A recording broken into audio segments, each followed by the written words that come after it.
কি ঠান্ডা লাগছে গো। তোমার দুপা ভাগ করো, আমি আমার হাত পা রাখব। এই না, আমার এখানে তোমার হাত রাখা যাবে না। তাছাড়া ঠান্ডা কোথায় পেলে? ওমা, বৃষ্টি হচ্ছে তো, দেখতে পাচ্ছ না?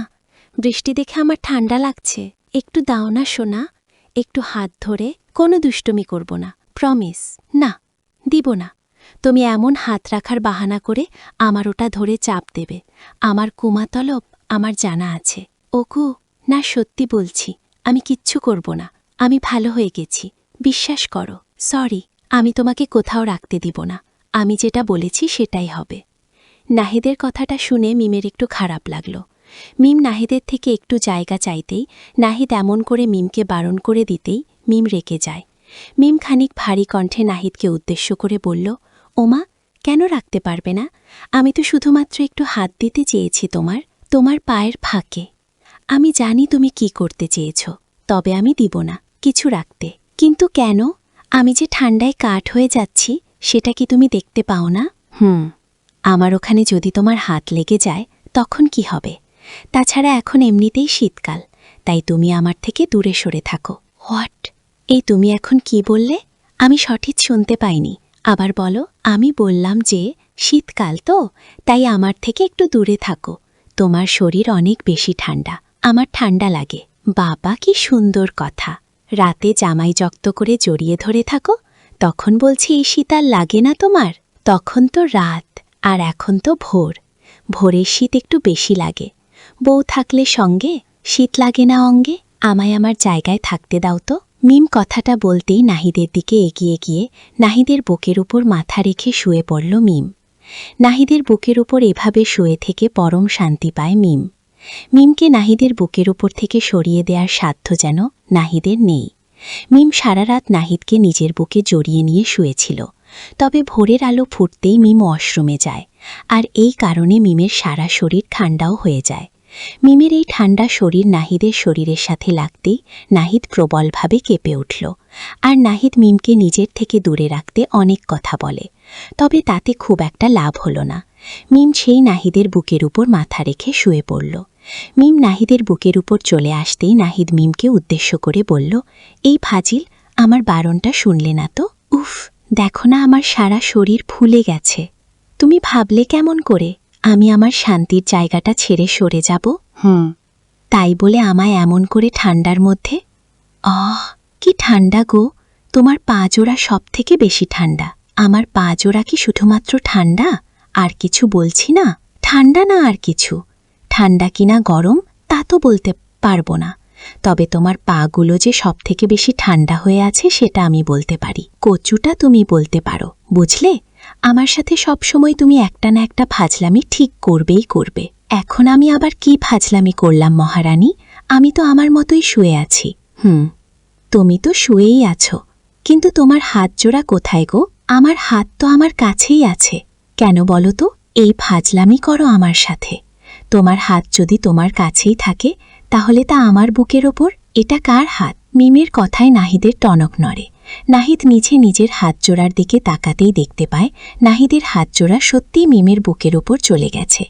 নাহিদ নিজের হাতের অবস্থান দেখার পর কোনো প্রকার রেসপন্স করল না, তাই মিমের বুকের উপর নিজের হাত জোড়া রেখে দিয়ে নাহিদ মিমকে উদ্দেশ্য করে বলল, আমার হাত আমি ইচ্ছামতো চালনা করব, তাতে তোমার কি?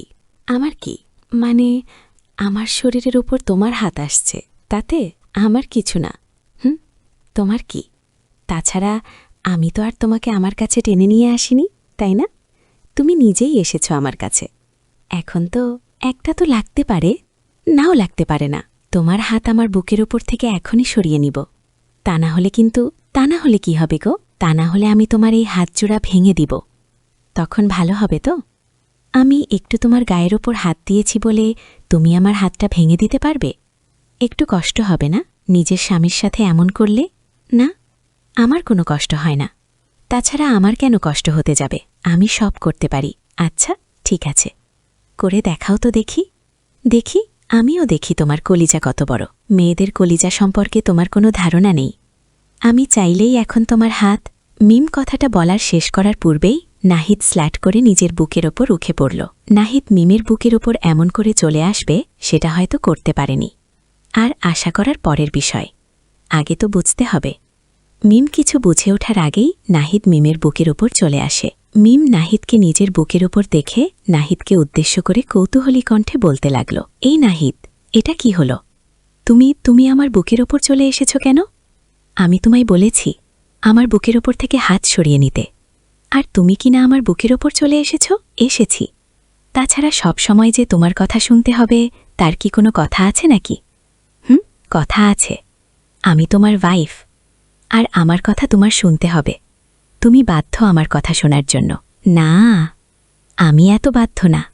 তোমার সাথে আমার চ্যালেঞ্জ হয়েছিল, আমার হাত ভেঙে দিবে তুমি। এখন কোথায় গেল তোমার সেই সাহস? ভেঙে দেখাও। এমন করে আমার বুকের উপর চলে আসলে আমি কি করে নিজের চ্যালেঞ্জ কমপ্লিট করব? তুমি আমার বুকের উপর থেকে নেমে যাও, তারপর দেখো কি করি। না গো, সেটা তো আর হচ্ছে না। আমি যেমন আছি ঠিক তেমনই থাকব। তোমার যা করার করতে পারো। ফাজলামি করো আমার সাথে? এখনও তো কিছু করলাম না আমি। ফাজলামি করতে শুরু করলে তুমি এখানে দাঁড়াতেই পারবে না। আচ্ছা, তাই নাকি? ঠিক আছে, তবে একটু ফাজলামি করে দেখাও। ওকে, করছি। তারপর আমায় বকো না, ওকে? নাহিদ মিমকে উদ্দেশ্য করে কথাটা বলতেই একটা বাঁকা হাসি দিল নাহিদ, নিজের ঠোঁটতলা প্রসারিত করে। এমন বাঁকা হাসি দেওয়াতে মিম পুরো চমকে যায়। মিম বুঝতে পারে না এই বাঁকা হাসির কারণ কি।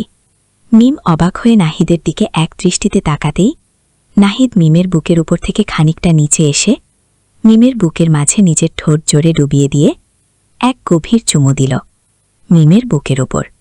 মিমের বুকের ওপর নাহিদ এমন চুমু এঁকে দিতেই মিমের সারা শরীরে কেন যেন ভীষণ কম্পন করে উঠল। মিমের এই কম্পন যেন তার মিমের মাঝে সীমাবদ্ধ থাকল না। এই কম্পনে এসে নাহিদের সারা শরীর নাড়িয়ে দিল। নাহিদ আরও গভীরভাবে মিমের কোমরে হাত বুলিয়ে দিয়ে আরও কয়েকটা চুমু মিমের বুকের উপর বসিয়ে দিতেই মিম অস্পষ্ট কণ্ঠে খানিকটা কোকে উঠে নাহিদকে উদ্দেশ্য করে বলল, এই নাহিদ, এমন করছো কেন? আমি তোমায় বারণ করেছি তো এইসব করতে। সব কিছুতে এত বারণ করছো কেন? আমি কি তোমার পর নাকি? নিজের লোকেদের সাথে এমন করতে নেই। আমি নিজের লোকেদের সাথেই সবসময় এমন করব। ছাড়ো এখন আমায়, ছাড়ো এখন আমায়। আমি ফ্রেশ হয়ে নেই, একটু পরে কাজ করতে যেতে হবে। আজকের তোমার কোনো কাজ নেই। আজকের কাজ হলো তোমার আমার কাছে থাকা। ওমা, তাই নাকি? তা কে বলল এই কথাটা? তুমি নিজে, নাকি আমি নিজেই বলেছি? কেন বলো তো? না থাক, আর বললাম না। একটু পরেই ষাঁড়ের মতো চিৎকার করে আমায় বলবে, খাবার দিতে। তখন খাবার না দিতে পারলে আমার সাথেই চিৎকার করবে? জানি না নাকি। আরে শোনো, বোকা মেয়ের কথা। আমি কোন খাবারের জন্য চিৎকার করব? আমি তো খাবই খাবার, মিটাতেই চলবে। হয়েছে, আর কষ্ট করতে হবে না আমায়। এখন ছাড়ো, আমি ফ্রেশ হতে দাও। দিব না, আগে আমায় আমার কাজটা করতে দাও, তারপর তোমায় ছাড়ব। আচ্ছা ঠিক আছে, ধরে থাকো। একটু পরেই মা এসে আমায় ডেকে নিয়ে যাবে। আমার কোনো চিন্তা নেই। ওকে, দেখা যাবে। আমায় আদর করতে নাহিদ কথাটা শেষ করার পূর্বেই দরজার ওপারে বেশ শব্দ করে কেউ নক করল। দরজায় নক করা শব্দে নাহিদের কানে আসতেই নাহিদ ধকচকে উঠল। নাহিদ মিমের দিকে দৃষ্টিপাত করতেই মিম মুচকি হাসি দিল। মিমের ঠোঁটের কোণে হাসির ঝলক দেখে নাহিদের আর বুঝতে বাকি থাকল না যে মিমকে ডেকে নিয়ে যাওয়ার জন্য কেউ এসেছে। কিন্তু নাহিদের তো মন ভরেনি মিমকে আদর করে। নাহিদ চাইছে আরও গভীর থেকে গভীরভাবে মিমকে আদর করতে, পাগলের মতো করে মিমকে আদর করে নিজের ভালোবাসার চাদর দিয়ে মুড়িয়ে দিতে। কিন্তু এখন তো বাধা চলে আসলো। এখন আজ আর চাইলেও নাহিদের ভালোবাসার প্রিয় মানুষটিকে নিজের কাছে রাখতে পারবে না। মিমের কথার বিপরীতে নাহিদ ভীষণ কষ্ট লাগল। নাহিদ এখন মিমকে জড়িয়ে ধরে আছে। মিমকে ছাড়ার কোনো লক্ষণ তার ভিতর নেই। কইদিকে মিম নাহিদের কোনো রেসপন্স না পেয়ে নাহিদকে উদ্দেশ্য করে বলল, এই নাহিদ, কোথায় হারিয়ে গেলে? আবার বলি, আমায় ছাড়ো এখন। আমাকে যেতে হবে তো। কোথায় যাবে তুমি? জানো না, আমার মোটেই ইচ্ছে করতে না তোমাকে ছেড়ে দিতে। পাগল একটা। এমন করলে চলে বলো? তাছাড়া আমি কি তোমার থেকে অনেক দূরে চলে যাচ্ছি, নাকি আমি কাজ শেষ করে আসব? এখন ছাড়ো। তুমি বারবার আমায় কষ্ট দিয়ে কথা বলে কি সুখ পাও? তুমি জানো আমি তোমার মুখে সব কথা শুনতে পেলে খুব বেশি কষ্ট পাই? বারবার যেন মনে হয় তুমি আমার সত্যি ছেড়ে চলে যাচ্ছ। পাগলের কথাগুলো শুনলে আমার মাথাটা সত্যি কাজ করা বন্ধ করে দেয়। জানো এই বৈশালে, আমি তোমায় কখন কষ্ট দিলাম? এখন তুমি বলো, আমি কি কোনো কাজ করব না? সারাদিন তোমার কাছে বসে থাকলে কি সব কিছু হয়ে যাবে? তা হবে না কিন্তু। আমার কাছ থেকে প্লিজ দূরে যেও না। জানো তোমাকে আমি নিজের কাছে না পেলে আমার কতটা কষ্ট হয়। এত কষ্ট পেতে হবে না। তুমি জাস্ট ফ্রেশ হয়ে এসো, নাস্তা করে আবার তোমার কাছে এসে তোমার সাথে বসে গল্প করব। আমার কাছে আসতে হবে না। তুমি তো সব সময় এটা চাও, আমার থেকে কেমন করে দূরে থাকা। ঠিক আছে, দূরে থেকো, আমি আর তোমায় বারণ করব না। নাহিদ ভীষণ অভিমানী কণ্ঠে কথাটা বলতেই মিম নাহিদের দিক থেকে মুখ ঘুরিয়ে নিয়ে মুচকি মুচকি হাসি দিল। মিম নাহিদের অভিমান দেখে ভীষণ মজা পেয়েছে। নাহিদকে সত্যি এমন করে জ্বালাতন করে ভীষণ শান্তি পায়। তবে এখন আর মিম নাহিদকে কষ্ট দিতে চাইছে না।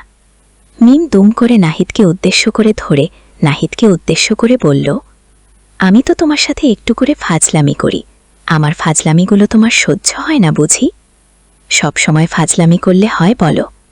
আমারও তো ইচ্ছে করে একটু আদর করতে, কিন্তু তুমি আমাকে আদর করতে দাও না। আচ্ছা সোনা, আমার ভুল হয়ে গেছে, আমাকে ক্ষমা করে দাও। আমি তোমাকে এখন আদর করব। কি আদর করবে? ও মা, বৃষ্টির দিনে যে আদর করে মজা পাওয়া যায় সেটা করবে? উফ, তাহলে আমাকে আর অপেক্ষা করাচ্ছ কেন? করো না আদর সোনা।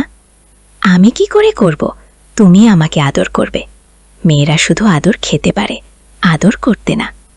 ঠিক আছে সোনা, এখন তোমাকে এত আদর করব যে তুমি পাগল হয়ে যাবে। আদরে আদরে তোমাকে পূর্ণ করব আমি। উফ, এই পাগল আমাকে আগে বিছানা থেকে উঠতে দেবে? উফ, তোমার একদম তর সহ্য হয় না। কি করে সহ্য হবে? আমি পারছি না অপেক্ষা করতে। নাহিদ। মিমের কথাটা বলতেই মিম বিছানা থেকে উঠে দাঁড়িয়ে নাহিদের দিকে তাকিয়ে মুচকি একটা হাসি দিল।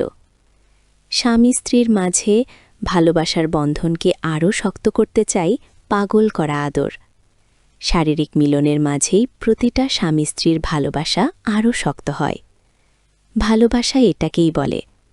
বেঁচে থাকুক নাহিদার এত দুষ্টু মিষ্টি ভালোবাসা সম্পর্কগুলো। ভালো থাকুক ভালোবাসা। হ্যালো বন্ধু।